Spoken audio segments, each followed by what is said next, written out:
Hey guys, sorry about the audio on this. I hope you can hear it okay. The wind kind of made it difficult to hear, but I hope you still enjoy the video. Backyard Bee Builder here, and I wanted to do a video today because I ran into some problems with my hives that I thought many of you guys could relate with. And as you can see here, I've got this wall here that I've built. And I had it last year, and it's just a windbreak for my bees. But the problem I'm running into is that as the seasons get colder, the sun is starting to move towards the south, and that's putting a shade onto a lot of my hives. And it's getting worse and worse. As you can see, because of this wall here, it's protecting them against the wind, which is what I wanted. It's actually throwing a shadow over some of my beehives. And with that, last year this wasn't an issue because I didn't have this many hives, but because I have so many hives this year, it is an issue. I did have one of my hives in the shade last year because of the wall, and it just really didn't do very well, and it was really kind of struggling. And when I looked into it, I could see that there was kind of some dark mold and stuff starting to grow up the side of the box, and I realized that it wasn't being able to get enough sun in it so that it could dry out sufficiently. And so and it's just not good to have your bees in the shade. It makes them lazy and where they don't want to get up in the morning. You know, you want the entrance to face south or you want it to face east where the sun will come up in the morning and wake them up and get them going, especially during the summer. But during the winter months when it's so cold, I want to make especially sure that they aren't going to just be in the shade all winter long. So because of this issue, it's necessitated me having to move some of my hives. Now typically when you move a hive, they suggest that you move it about 2 miles away, 2 to 3 miles away, leave it for a couple days, let them reorient themselves, and then move them back to the location where you would like them to move. However, I know a lot of beekeepers just like me that just don't have the resources to do that. I don't have a bee yard where I can move it 3 miles away and then bring it back, and it's a whole process. But luckily, I've done some research on it, and I found a way that, while albeit not the best way to do it, it works really well. What I discovered was a good way to move your hive a short distance without having to actually relocate it to another several miles away and then bring it back again. So come along with me and we'll start this adventure. So with my bee yard, I really wasn't prepared for this kind of growth. I didn't anticipate having this many hives come on me so quickly. But so with that, I don't really have any more room behind the wall, the windbreak. So that's ideal, but they'll really do okay without it. It's just ideal to have it. But I wanted to show you how I set up to get ready for my next hive. Now, I actually stack my hives on pallets, but they're a little bit smaller than the typical ones. That gives me room to kind of maneuver around them and still get inside the hive. But I don't like putting more than one hive on each pallet.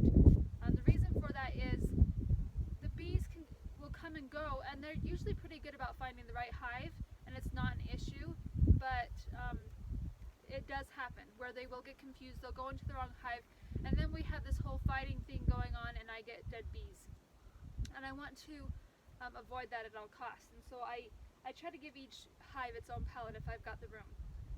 Now here's my one pallet. I put my first pallet down, and I make sure that it's not rocky. It's not tipsy. It's flat, and it's all solid. And with that, I'll stack 2 more pallets on top of it.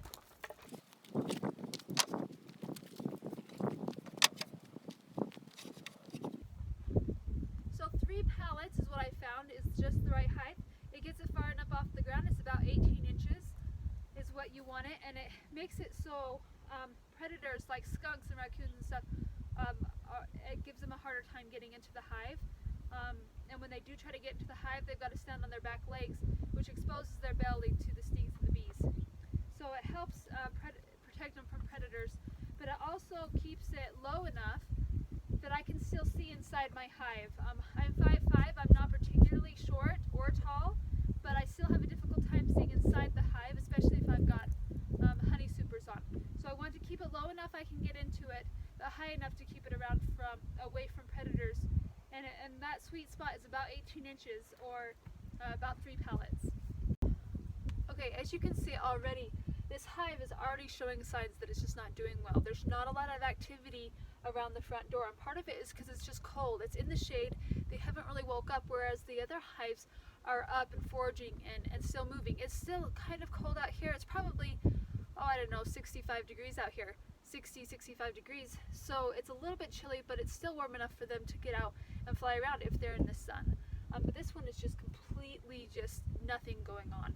And that's what I'm worried about with it being in the shade. It just doesn't give them the warm hours they need to really thrive. So to start out, what you want to do is you're going to want to pick a time early in the morning or late in the evening when most of the bees are in the hive. And to start out, what I'm going to do is I'm going to block off this front door and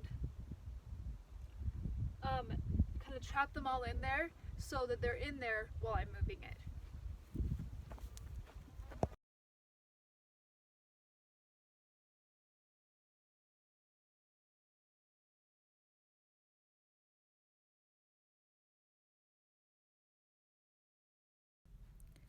So here is the process. I just put a rag in front of the entrance and I use duct tape to close it off, just so they don't fly out at me while I'm trying to move it. And then I'll use these straps to strap it up. This is done better with 2 people, but sometimes you just use what you have. So I just use a tool to pry up the ends to get the strap under there, strap it on, and crank it down so it doesn't fall apart while I'm trying to move it. I just use a wagon to move it around if I don't have a second pair of hands.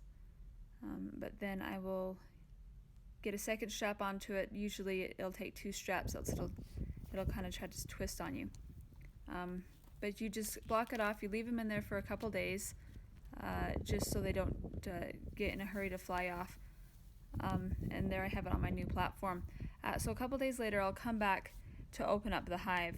But when I open up the hive, I'll make sure you have plenty of ventilation for them while it is closed up. I put this grassy stuff in front of the entrance, and the purpose behind that is it just requires them to navigate through the grass. They can still get through it, but they kind of have to work their way through it, and they're like, hey, something's different here. And when they do that, your bees will kind of fly around, take a short orientation flight, just to kind of familiarize themselves with the environment and their location, and that's really what you're trying to get them to do. So you can leave the stuff there. You can use a branch or anything that they kind of have to go through. Don't block it off, just put it in the way so they can see where they're going, and keep it there for a couple days, and then you can remove it and they will have orientated themselves again. Here I'm just putting I've got screen bottom boards on mine, so I'm putting the screen back in. I took it out so that they could have ventilation while it was all shut up, but now that I've got them relocated, I can take the straps off, put everything back how it was.